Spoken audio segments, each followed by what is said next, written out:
Howdy everyone, it's me once again, the one and only Jordan. And today, to keep it up in the spirit of Halloween, I want to talk about some creature features. Yep, going right here again, folks.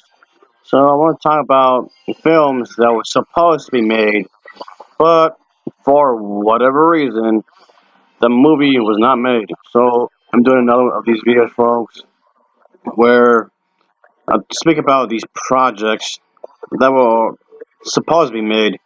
So I thought it'd be interesting to talk about these types of things again. So, of course, I want to go behind the scenes and speak about it, to dig up some of the history of these certain things, and I do like doing that.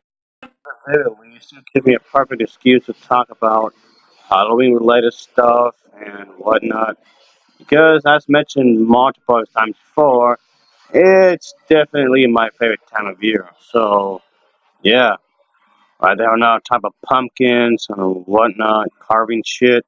So, give me an excuse to talk about this kind of thing, I guess.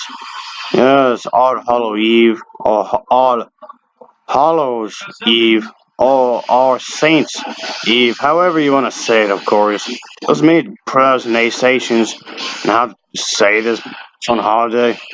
Go trick or treating or whatever. But instead, I'm talking about Halloween related stuff on Behind the Futures or whatever.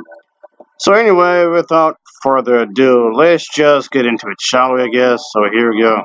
So the unmade film is going to be a kaiju movie, and that movie is the one titled Godzilla vs. Red Moon. So yeah, this seems a pretty crazy title right off the bat. Yes, sorry, folks. So anyway, this film was going to be produced by the company that made these films. Toho is the company that is responsible for these movies.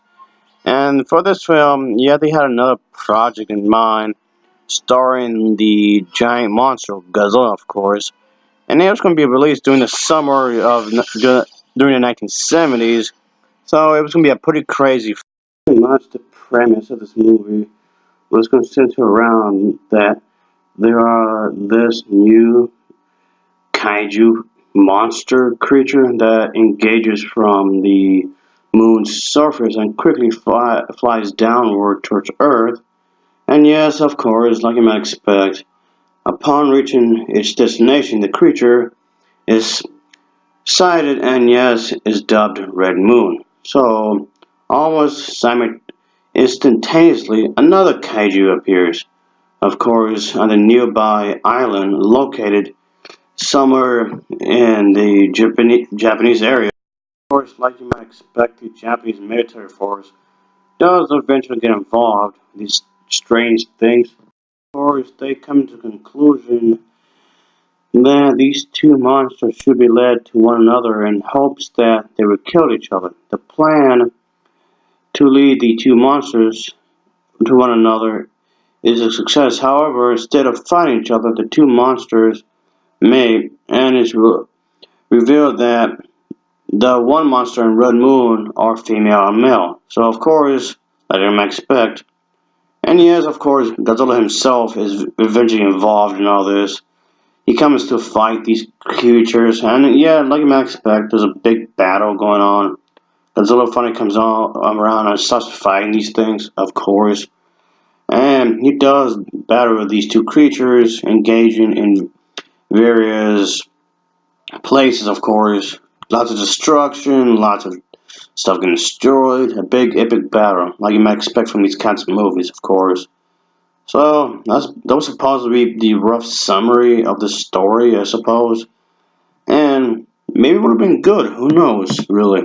Again, it would definitely give me an excuse to talk about Halloween, of course. And just give me something to watch. Give me another thing to have a treat, of course. That would have been cool if it was actually made. That is.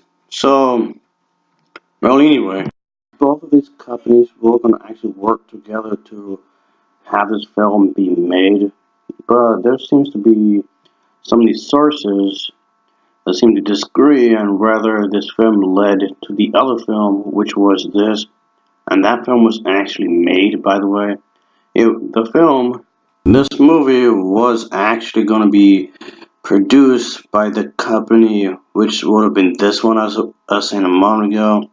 But then the film was going to be also released by the Toho company. So those going to be like a partnership kind of thing going on here, which would have been fine. Perhaps the suits would have been refused to be reused. But anyway, yeah, there's some places that has something to say, like for example, this one right here, folks, stated that it was in the works as early in the 1970s, while Toho, and the other company works gave it a planned for 1973 release date. The screenplay was actually planned and would have been produced by the one company I just said a moment ago. So there was going to be some people working for the special effects. So something was actually going to be done for this. So according to the script's opening pages, the film would have been about an hour and a half in length. So like the average length of a film. So it was going to be fairly short and would have had aimed for a summer release, like I was saying earlier, folks. It looked like that this film was actually going to be done because the other company that I mentioned a moment ago had actually approached the Toho company for permission to use the character of Godzilla in this up-and-coming project in hopes the company would allow them. So this project of this was actually approved upon, and there was a staff that was assembled for this kind of a deal here. So yes, there were actually two producers, a director, and a special effects artist to be used for this project. There was even a Godzilla suit that was going to be loaned out by the Toho company while they'd been designing some sort of monsters as well from the other company. But the thing is that the reasons as to why this project was abandoned, why was it dropped, the reasons behind this decision was not exactly clear, really. It seemed promising, but oh well, I guess, folks, it was not made at all. Well, I guess there just has to be some other stuff I'm gonna have to be watching for Halloween. So, but that's that. Who knows? It probably would have been a really good film. But anyway, that's a sad reality, folks. Just because you have a good idea in the movie industry does not mean it was going to be made. So there's that. So anyway, folks, I guess that'll be it for now. So I guess until next time, see ya, and oh yeah. Ah well.